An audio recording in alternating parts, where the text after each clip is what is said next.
างสื่อเสนอของกระทรวงป้องกันปกครอง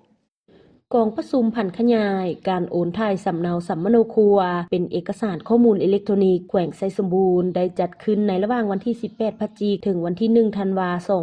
2024 โดยการเป็นประธานของท่านพลจัตวาบัวพันธ์อินทปัญญารองเลขาพรรคแขวงไซสมบูรณ์เข้าร่วมมีท่านพันเอกอุดัยอินสุวรรณรักษาการหัวหน้ากองบัญชาการปกส.แขวงท่านพันโทนุฮักแก้วบุญพันธ์ต่างนากรมคุ้มครองสัมมโนครัวและก่อสร้างหากฐานพร้อมโดยคณะตลอดฮอดแขกถึกเชิญเข้าร่วมในกองประชุมท่านพันโททองเพียรกงเสด็จรองกองบัญชาการปกส.แขวงคืนรายงานย่อเกี่ยวกับการจดทะเบียนสัมมโนครัวในระยะผ่านมาทั่วแขวงไซสมบูรณ์มีทั้งหมด5เมืองมี89บ้านมี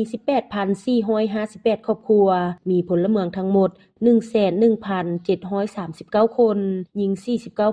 49,158 คนขึ้นทะเบียนระบบทันสมัยแล้ว 17,852 ครอบครัวมีพลเมือง 95,362 คนหญิง 45,834 คนเฉลี่ยได้ 96.71 ส่วนร้อยยังบ่ทันจดทะเบียนสัมมโนครัว606 ครอบครัวมีพลเมือง 6,377 คนหญิง 3,324 คนเฉลี่ยยัง 3.29 ส่วนร้อยออกบัตรประจำตัวระบบทันสมัย 29,524 บัตรเฉลี่ยได้ 42.61 ส่วนร้อยยังบ่ทันออกบัตร 39,750 คนเฉลี่ยยัง 57.39 ส่วนร้อยจากนั้นท่านพันโทบุญพันธวงศ์หัวหน้าห้องคุ้มครองสัมมโนครัวและก่อสร้างหากฐานปกส.แขวงผ่านข้อตกลงเลขที่ 6485 คกท.ลงวันที่ 12 พฤศจิกายน 2024ว่าด้วยการแบ่งความรับผิดชอบจัดตั้งปฏิบัติการโอนถ่ายสำเนาสัมมโนครัวเป็นเอกสารข้อมูลอิเล็กทรอนิกส์ในขอบเขตทั่วประเทศแผนการเลขที่ 51 ปกส.ลงวันที่ 5 พฤศจิกายน 2024เกี่ยวกับการผันขยายการโอนถ่ายสำเนาสัมมโนครัวเป็นเอกสารข้อมูลอิเล็กทรอนิกส์ของโครงการก่อสร้างระบบคุ้มครองพลเมืองและบัตรประจำตัวและข้อตกลงเลขที่ 3679 ปกส.สบ.ลงวันที่ 14 พฤศจิกายน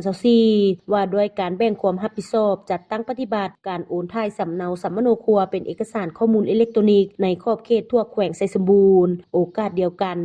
ท่านพันโทนุฮักแก้วบุญพันธ์ต่างหน้ากรมคุ้มครองสัมมโนครัวและก่อสร้างหากฐานขึ้นมีคำเห็นชี้นำต่อการจัดตั้งผันขยายการโอนถ่ายสำเนาสัมมโนครัวเป็นเอกสารข้อมูลอิเล็กทรอนิกส์เพื่อสร้างพื้นฐานข้อมูลพลเมืองและบัตรประจำตัวรับใช้เวียกงานปรับปรุงความโปร่งใสด้านข้อมูลพลเมืองการออกบัตรประจำตัวและปฏิบัติเวียกงานวิชาเฉพาะเกี่ยวกับพลเมืองที่อยู่อาศัยการระบุตัวตนให้ก้าวสู่ระบบทันสมัยกว่าเก่าตอนท้ายกองประชุมท่านพลจัตวาบัวพันธ์อินทปัญญารองเลขาพรรคแขวงได้มีคำเห็นโอลมต่อกองประชุมก่อนอื่นท่านได้แสดงความย่องยอชมเชยต่อคณะรับผิดชอบที่ได้เอาใจใส่ใกล้ชิดติดแท้ในการลงมาเฮ็ดเวียกงานดังกล่าวพร้อมทั้งเน้นหนักให้คณะรับผิดชอบแต่ละคันจงยกสูงความรับผิดชอบต่อหน้าที่การเมืองที่ได้รับมอบหมายเพื่อรับประกันความเข้มงวดป้องกันการรั่วไหลของข้อมูลส่วนบุคคลตอบสนองงบประมาณและพาหนะรับใช้เอาใจใส่นำพาบรรษาชี้นำกวดกาความถูกต้องว่องไวสร้างกำลังให้มีความสำนิสำนาญเป็นมืออาชีพและเป็นเจ้าการประสานสมทบแน่นกับบรรดาปกส.เมืองรับประกันให้เวียกงานการโอนถ่ายสำเนาสัมมโนครัวเป็นเอกสารอิเล็กทรอนิกส์ที่มีวิทยาศาสตร์มีประสิทธิผลและเป็นเอกภาพในขอบเขตทั่วประเทศเว้ารวมเว้าเฉพาะก็คือแขวงไซสมบูรณ์ของพวกเฮาเป็นปัญหาใหม่อันนี้แหละ